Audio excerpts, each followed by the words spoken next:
అందరికీ నమస్కారం. ఈ సరికొత్త విశ్లేషణకు స్వాగతం. ఈరోజు మనం ఒక అద్భుతమైన ప్రయాణాన్ని ప్రారంభించబోతున్నాం. ఎరుటాన్ బ్రహ్మాండాస్ యొక్క జననం అనే ఈ ఎక్స్ప్లెయినర్లో ఒక పౌరాణిక స్క్రీన్ ప్లేలోని లోతైన కథను, అలాగే దాన్ని తెరపైకి తీసుకొచ్చే టెక్నికల్ యానిమేషన్ పైప్లైన్ను మనం తెలుసుకోబోతున్నాం. అసలు కథ వెనక ఉన్న ఫిలాసఫీ ఏంటి, దాన్ని విజువల్ ఇంజనీరింగ్ ఎలా ఉంటుంది, ఈ రెండింటినీ మనం వివరంగా డీకోడ్ చేద్దాం. మనం ముందుగా మూల కథలోని ఒక పవర్ఫుల్ డైలాగ్తో మొదలుపెడదాం. ఇక్కడ ఆదిశక్తి పలికిన ఈ మొదటి మాటల్ని గమనించండి. నిశ్శబ్దం నుండి నేను మేల్కొంటాను, శూన్యం నుండి నేను సృష్టిస్తాను. ఎంత అద్భుతంగా ఉందో కదా!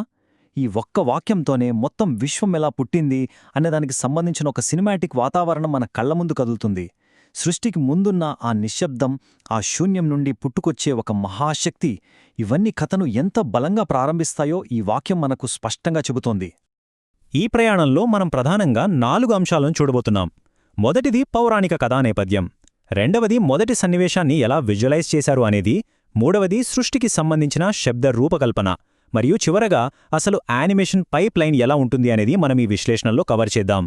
సరే, ఏమాత్రం ఆలస్యం చేయకుండా మన మొదటి విభాగంలోకి వెళ్ళిపోదాం.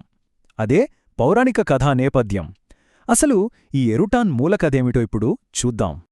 ఈ మొత్తం కథాక్రమం 15 సన్నివేశాలుగా సాగుతుంది. బ్రహ్మాండ సముద్రంలోని శూన్యం నుండి ఆదిశక్తి మేల్కొనడంతో ఇది ప్రారంభమవుతుంది. ఆ తర్వాత ఒక స్వర్ణపద్మం నుండి బ్రహ్మ, విష్ణు, శివుడు అనే త్రిమూర్తులు, అలాగే ఒక పవిత్ర వృక్షం నుండి మన ఎరుటాన్ జన్మిస్తారు. కాని ఆలోచించండి, ఎక్కడైనా సృష్టి ఉందంటే దానికి వ్యతిరేకంగా ఒక వినాశనకరమైన శక్తి కూడా ఉంటుంది కదా, అదే కాళి. ఆ కాలిని ఎదుర్కోవడానికి హనుమంతుని శిక్షణ, భవిష్యత్తు యోధుల పోరాటం, మరియు చివరకు ఎరుటాన్ ప్రాణత్యాగంతో ఒక కొత్త సూర్యోదయం ఎలా జరిగిందో ఈ క్రమం మనకు వివరిస్తుంది. ఇంతకీ ఈ ఎరుటానెవరు? ఎరుటానంటే మరెవరో కాదు, సాక్షాత్తు ప్రకృతి సంరక్షకుడు. ఆదిశక్తి నాటిన పవిత్ర వృక్షం మూలాల నుండి ఉద్భవించిన ఈ అపూర్వమైన శక్తి పూర్తిగా చెట్టు బెరడు, ఆకులతో రూపుదిద్దుకుంటుంది. నేను కూలిపోతే మళ్లీ పుట్టుకొస్తాను అన్న ఎరుటాన్ మూలతత్వమే రాబోయే బ్రహ్మాండ యుద్ధంలో జరగబోయే ప్రాణత్యాగానికి ఎంత ప్రాముఖ్యత ఉందో మనకు ముందే ఒక హింటిస్తుంది. ఇక కథలోని పతాక సన్నివేశానికి లేదా క్లైమాక్స్కి వస్తే, బ్రహ్మాండ సృష్టిని నాశనం చెయ్యాలని కాళి అనే అంధకార ప్రభువు ప్రయత్నించినప్పుడు ఊహించని విధంగా ఒక అద్భుతమైన కూటమేర్పడుతుంది. హనుమంతుడు స్వయంగా ఎరుటాన్కు బలం మరియు జ్ఞానాన్ని అందించి శిక్షణ ఇస్తాడు. అంతేకాదు, కాలద్వారం లేదా టైం పోర్టల్ గుండా భవిష్యత్తు నుండి కాళియా, వీర మరియు మాయ అనే 3 యోధురాళ్లు వచ్చి ఈ మహాసంగ్రామంలో జాయినవుతారు. చివరకు ఎరుటాన్ తను తాను త్యాగం చేసిన తరువాతే ఆ కాళి అంతమవుతాడు. దేవుళ్ళు, భవిష్యత్ యోధులు మరియు ప్రకృతి అందరూ కలిసి ఈ బ్రహ్మాండ సమతుల్యతను ఎలా కాపాడారో చూస్తుంటే నిజంగానే రోమాలు నిక్కబడుచుకుంటాయి కదూ. ఇప్పుడు మనం ప్యూర్ మ్యాజిక్ జరిగే రెండవ విభాగంలోకొద్దాం. అదే మొదటి సన్నివేశం, విజువలైజేషన్. అసలు ఒక స్క్రిప్ట్ ఎలా తెరపైకి వస్తుందో ఇక్కడ చూద్దాం. ఒకసారిక్కడ ఈ పోలికను గమనించండి. ఒకవైపు ఎంతో కవితాత్మకమైన స్క్రిప్ట్ ఉంది, మరోవైపు దానికి సంబంధించిన సాంకేతికమైన విజువల్ ఎఫెక్ట్స్ పదజాలముంది. అంతులేని చీకటి సముద్రంలో ఒక చిన్న అలజడి అనే రచయిత ఊహను డైరెక్టర్ గాఢమైన నీలం, బంగారు రంగు హైలైట్స్, చిన్న పార్టికల్ రిపుల్ ఎఫెక్ట్ లాంటి డిజిటల్ భాషగా ఎలా మార్చారో చూస్తే భలే ఆశ్చర్యం వేస్తుంది. వాస్తవానికి ఒక అద్భుతమైన సృష్టి జరగాలంటే ఇలా 2 విభిన్న ప్రపంచాల్లో ఒకటవ్వాల్సిందే కదా. అసలు సృష్టికి ముందున్న ఆ అంతు చిక్కని శూన్యాన్ని చూపించడానికి కెమెరాను ఎలా వాడతారో తెలుసా? ఈ డార్క్ స్పేస్లో నెమ్మదిగా కెమెరాను ముందుకు తీసుకెళ్లే స్లో కెమెరా పుష్ టెక్నిక్ ప్రేక్షకుల్లో విపరీతమైన ఉత్కంఠను పెంచుతుంది.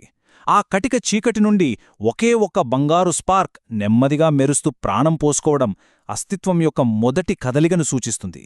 కేవలం కెమెరా కదలిక మరియు లైటింగ్ అనేది స్టోరీ టెల్లింగ్ని ఎలా నడిపిస్తాయో చెప్పడానికి ఇదొక బెస్ట్ ఎగ్జాంపుల్. ఇప్పుడు మనం 3వ విభాగంలోకి అడుగుపెడదాం. ఇది సృష్టి శబ్ద రూపకల్పన, అంటే మన ఆడియో ల్యాండ్స్కేప్ ఎలా ఉండబోతోందో చూద్దాం. సాధారణంగా ఒక శూన్యాన్ని మనం ఎలా వినగలం? ఒకసారి ఆలోచించండి.